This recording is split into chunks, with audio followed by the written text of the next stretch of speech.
দীর্ঘদিন ধরে আমাদের ভারতবর্ষের মানুষদের মধ্যে একটা হীনম্মন্যতা সঞ্চার করে দেওয়া হয়েছে যে আমাদের কিচ্ছু ছিল না, আমরা একেবারে অশিক্ষিত মূর্খ জঙ্গলি টাইপের একটা জাতি।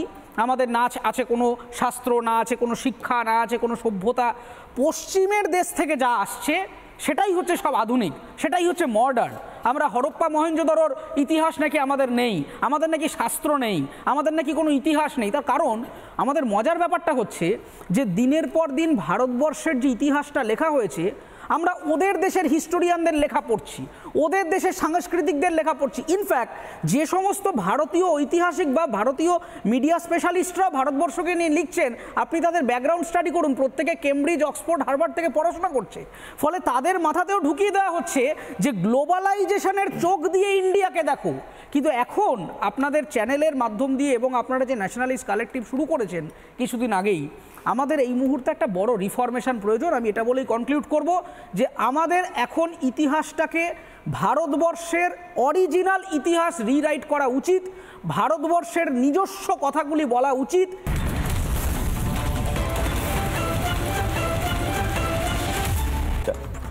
আমি অরিত্রর কাছে যাচ্ছি। অরিত্র, লাগাতার আমরা দেখলাম ওয়েস্টার্ন মিডিয়া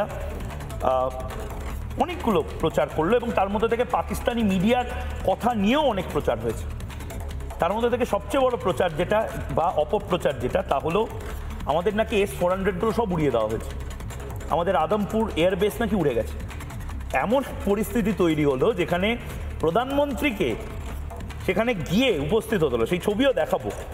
কিন্তু এই একদম ভারত সরকার শুধুমাত্র সামরিক নয়, এই ফেক নিউজ বা ইনফরমেশন ওয়ারফেয়ারও একদম হেড অন লড়াইটা করছে। এবার প্রধানমন্ত্রী নরেন্দ্র মোদীর সেই ছবিও আমরা দেখাবো, যেখানে প্রধানমন্ত্রী নরেন্দ্র মোদীর সেই ঐতিহাসিক ভাষণ পেছনে S-400টা নিয়ে।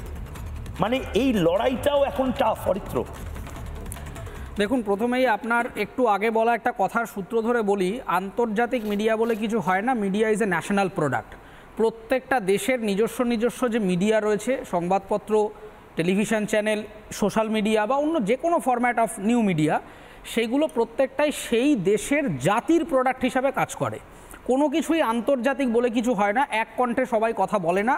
তার কারণ গোটা পৃথিবীর অর্থনীতি আলাদা, সমাজ আলাদা, বক্তব্য আলাদা, লিভড এক্সপিরিয়েন্স আলাদা। আজকে এই সময়ে সন্ধে 8টার সময় বসে আমি ভারতবর্ষে যে অভিজ্ঞতার সাথে কথা বলছি, সন্ধে 8টার সময় একজন চীনা কিংবা একজন আমেরিকান কিংবা একজন বাংলাদেশি বা পাকিস্তানি সেই অভিজ্ঞতাটা নিয়ে কথা বলছে না।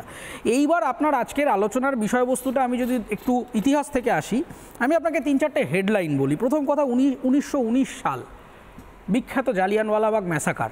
সেই সময় ম্যানচেস্টার গার্ডিয়ান সংবাদপত্র রিপোর্ট করছে ওই মারাত্মক ম্যাসাকারের সময়, an astonishing story from India, Punjab meeting dispersed by fire.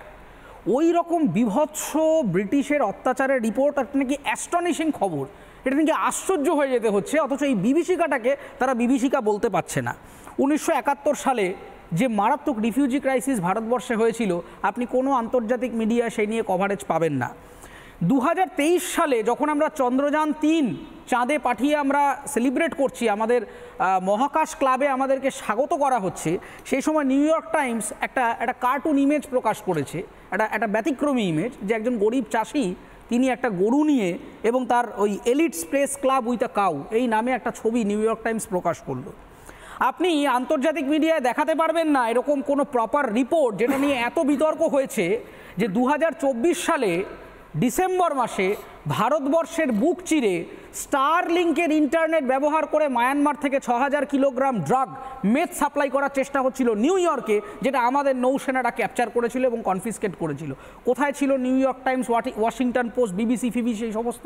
আপনি এদেরকে দেখাতে পারবেন না। কিন্তু যে নেটওয়ার্কটা ব্যবহার করা হচ্ছিল আমেরিকান ডিভাইস, মায়ানমার থেকে ট্রান্সফার হচ্ছে, আমেরিকায় সেই ড্রাগটা পাচার হচ্ছে। আমি আপনাকে মনে করাতে চাইব যে এই পেহেলগাঁও আক্রমণের পরে যখন আমরা লাগাতার, মাননীয় প্রধানমন্ত্রী ভারতবর্ষের স্পষ্টভাবে বলেছেন যে আমরা সন্ত্রাসবাদ নিয়ে লড়াইতে নেমেছি, সেই সময় বারবার নিউ ইয়র্ক টাইমস লিখছে যে 24 tourist gun down by militants in Kashmir. তারা টেররিজম শব্দটা উল্লেখ করতে পারছে না। ওয়াশিংটন পোস্ট লিখছে gunman launch rare attack on tourist. এটা নাকি রেয়ার অ্যাটাক। গানম্যান বলছে, মিলিটেন্টস বলছে, তারা বলতে পারছে না যে সন্ত্রাসবাদী। আমরা লাগাতার দেখেছি যে পাকিস্তানি মিডিয়ার থেকে ফিড নিয়ে বহু আন্তর্জাতিক মিডিয়া কভার করছে এবং এটার মূল কারণটা দেখুন।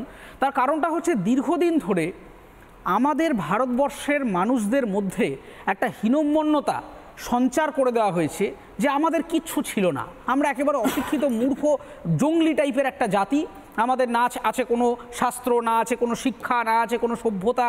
পশ্চিমের দেশ থেকে যা আসছে সেটাই হচ্ছে সব আধুনিক, সেটাই হচ্ছে মডার্ন।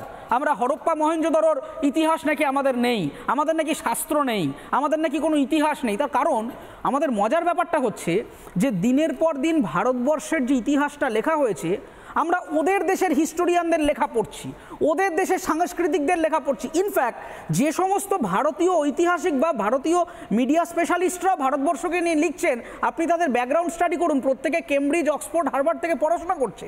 ফলে তাদের মাথাতেও ঢুকিয়ে দেওয়া হচ্ছে যে গ্লোবালাইজেশনের চোখ দিয়ে ইন্ডিয়াকে দেখো।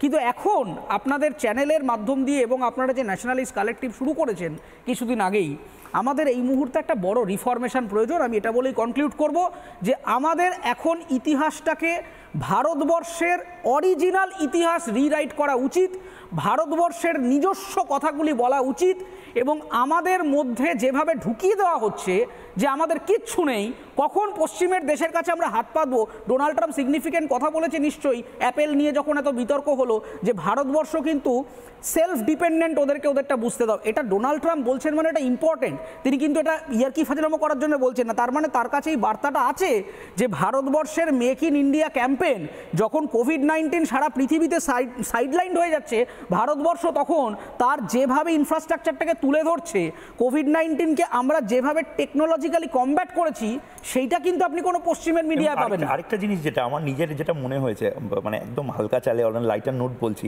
মানে দেখবে যেটা 3 ইডিয়টস সিনেমাতেও বলেছিল, বন্ধু যদি একটু বেশি ভালো করে দেয় তোমার থেকে, তখন কিন্তু সবচেয়ে বেশি ঈর্ষা বা রাগটা হয়।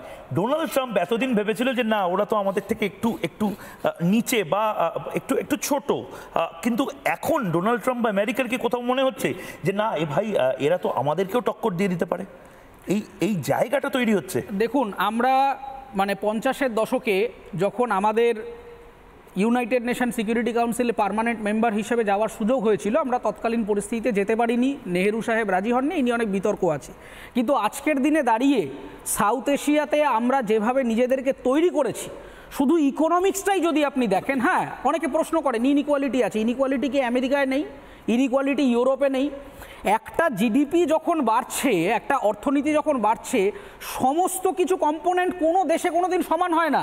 যখন আমেরিকা হু হু করে তার অর্থনীতির শীর্ষে পৌঁছচ্ছে, ইনইকুয়ালিটি চরমে পৌঁছচ্ছে, সেটাকে অ্যাড্রেস করতে হবে, সেটাকে টেকেন ফর গ্রান্টেড নিতে বলছি না। কিন্তু সব কিছু ভালো কখনো হয় না, কিছু ত্রুটি থাকবেই একটা সিস্টেমে। কিন্তু আজকে যখন আমরা টপ 3 বা টপ 4 ইকোনমিক্সের দেশে পৌঁছে যাব এরকম একটা প্রেডিকশন চলে আসছে, যখন আমরা মেক ইন ইন্ডিয়া ক্যাম্পেইন করে স্বয়ংসম্পূর্ণ বাজার তৈরি করেছি, যখন আমাদের দেশ থেকে প্রোডাকশন করে আগে আমাদের অপেক্ষা করতে হতো কখন ওখান থেকে অ্যাসেম্বলি হবে, কখন ওখান থেকে কাঁচামাল আসবে, এখন যখন আমরা খনিজ সম্পদ থেকে tertiary sector, service sector, food and beverage কিংবা অন্যান্য সফটওয়্যার প্রোডাক্ট, আইটি, এইগুলো আমি বাদই দিচ্ছি, সেইখানে যখন আমরা নিজেরা প্রডিউস করছি, নিজেরা কনজিউম করছি এবং বেঁচে যাওয়া জিনিসটা আমরা বাইরে দিচ্ছি, উল্টো দিকের লোকের কাছে হাত পাচ্ছি না, পাকিস্তানের মতো আইএমএফকে গিয়ে বাবারে বাছারে আমাকে বাঁচাও রে করে কিছু $বিলিয়ন চাইছি না, বাংলাদেশের মতো আজকেই খবর এসছে যে সেও আবার ধার চাইতে আরম্ভ করেছে। ফলে এই ধার দেনার ব্যবসা যখন ভারতবর্ষ বন্ধ করে দিয়েছে, ভারত যখন নিজেরটা নিজে তৈরি করবার সাহস দেখাচ্ছে, তখন পশ্চিমের মনে হচ্ছে যে আরে এই দেশ থেকে টপ 10 বিলিয়নিয়ারের মধ্যে লোক ঢুকে যাচ্ছে, এই দেশ থেকে প্রত্যেকটা ক্ষেত্রে সফল মানুষ আসছে, ডাক্তার, ইঞ্জিনিয়ার কিংবা কৃষক, প্রত্যেকটা জায়গায় চন্দ্রযান 3 থেকে কোভিড-19, প্রত্যেকটা জায়গায় এই দেশটা ইকুয়ালি কমব্যাট করছে সাউথ এশিয়ার থার্ড ওয়ার্ল্ড কান্ট্রি, তখন কিন্তু প্রথম বিশ্বের দেশের গায়ে লাগছে বলেই তারা তখন কিন্তু আমাদেরকে সাইডলাইন করার চেষ্টা করছে। নানা ধরনের কন্টেন্ট দেখার জন্য লাইক করুন, শেয়ার করুন আমাদের ফেসবুক পেজ, সাবস্ক্রাইব করুন আমাদের ইউটিউব চ্যানেল, পাশাপাশি অন্যান্য ব্রেকিং নিউজের জন্য অবশ্যই চোখ রাখুন রিপাবলিক বাংলায়।